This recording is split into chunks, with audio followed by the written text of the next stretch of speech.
Hello everyone, I welcome you back to our channel. This is Legal Mindset at the bar, and today we are in for criminal law.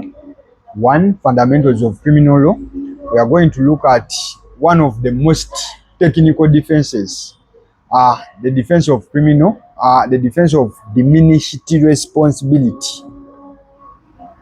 So, by the end of this session, you should be able to know what diminished responsibility means. You should also be able to give the position of the law under diminishing responsibility. You should also be able to give the position of law on diminishing responsibility and alcoholism. So I urge you to subscribe such that we continue. By subscribing, videos shall be brought to your attention, and that is for your own good. Now, diminishing responsibility. The take home under this defense is that it is only a defense to murder.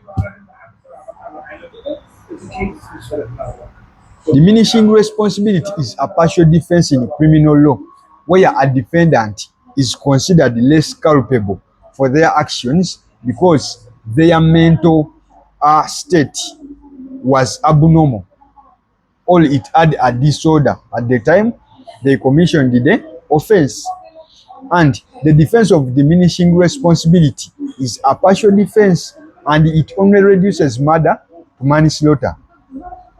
It is only available for the offense of murder.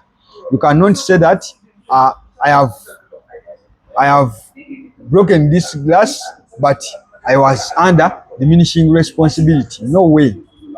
I went and stolen some property, but it was a disease of mind. I was under diminishing responsibility. The defense is only available for murder.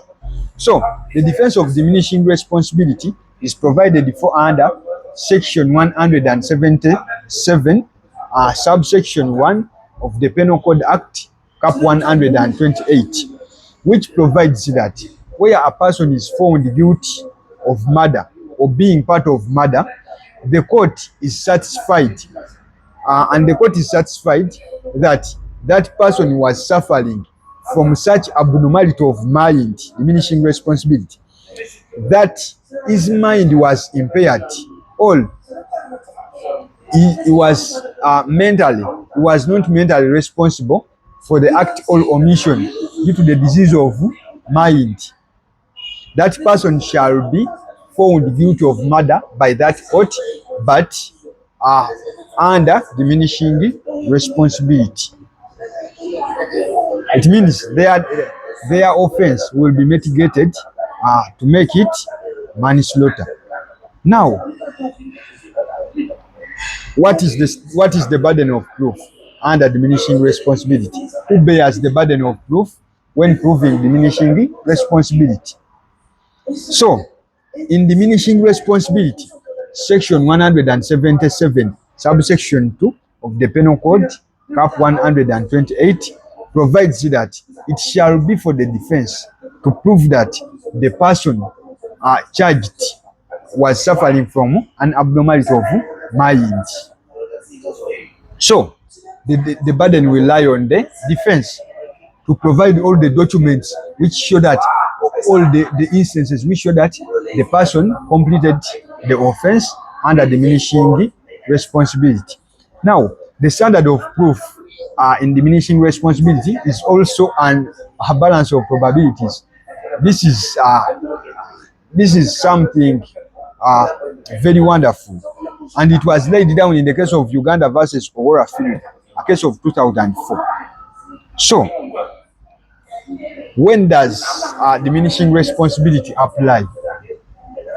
In the case of Ara versus Stand, the Court of Appeal held that where the accused could show that he was suffering from abnormality of mind, that it was adduced by a disease, namely alcoholism, that his mind was substantially impaired, and his responsibility substantially impaired his responsibility for his action. the defense of diminishing responsibility would be made out. That was the position of that court. Now, to continue, to see the position of the House of Lords in Ara versus Sanderson, a case of 1994. The principles developed in Ara versus Tandy were extended to other types of substances. Remember, Ara versus Tandy only covered for alcoholism as a drug that could impair someone's mind for diminishing responsibility. But now, the House of Lords held that other substances can also make a person mentally impaired for diminishing responsibility. For example, heroin and cocaine. That stretched the scope of the application of the defense of diminishing responsibility. So, diminishing responsibility and alcoholism. We shall look at that in a subsequent video because it is a technical part.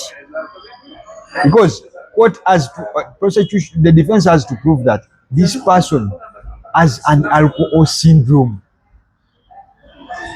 Their life moves on alcohol, and diminishing responsibility is permanent. That's what differs it from alcoholism. It differs it from insanity. It is a permanent disease of mind.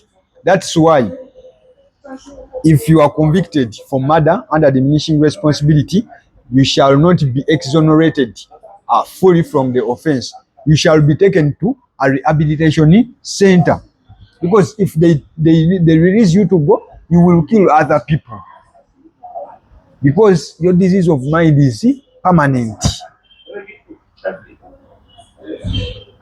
That was the defense of diminishing responsibility. I urge you to share with your colleagues if you find this information helpful. This is Legal Mindset at the Bar.